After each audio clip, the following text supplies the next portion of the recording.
Hello everyone, I'm Richard. Let's talk about the stock market.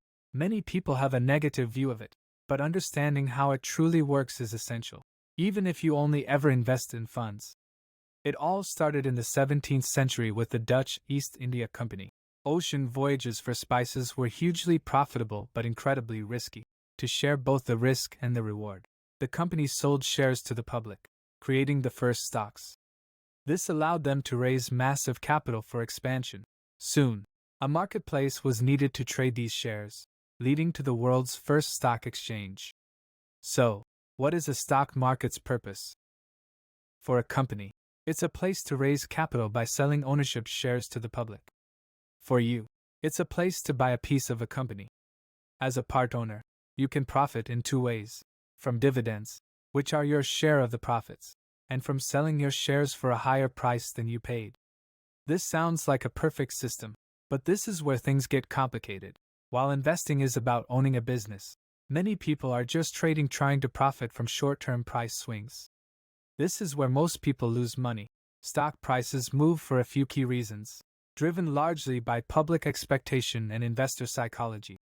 Good or bad news can cause prices to surge or crash based on sentiment, not reality. This creates a herd mentality, where people rush to buy a rising stock, inflating a bubble, and then panic sell when it falls. In this short-term game, for one person to win, another must lose. And the average individual is at a huge disadvantage against large institutions. These players have a classic playbook. They quietly buy a stock when it's cheap, use their capital and hype to artificially drive the price up, and then sell all their shares at the inflated price to eager retail investors. The traders who bought at the peak are left holding the bag when the bubble inevitably bursts. So, is the entire stock market a trap? No. The key is to shift your mindset from speculating to investing. The most important driver of a stock's price in the long run is the company's fundamentals, its actual financial health and growth prospects. This is its true, intrinsic value. Think of it this way. A stock's price is like a dog, and the company's intrinsic value is the dog's owner. The dog might run ahead or lag behind on a walk, but it never gets too far from the owner. Your goal as an investor is to find a great company and buy it when the market price is lagging behind its true value.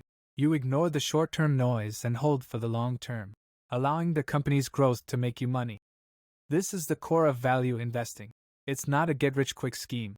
It requires patience and a focus on the real value being created by the business, not the imaginary value created by market hype. Ultimately, the most important investment you will ever make is not in a stock, but in your own knowledge and understanding.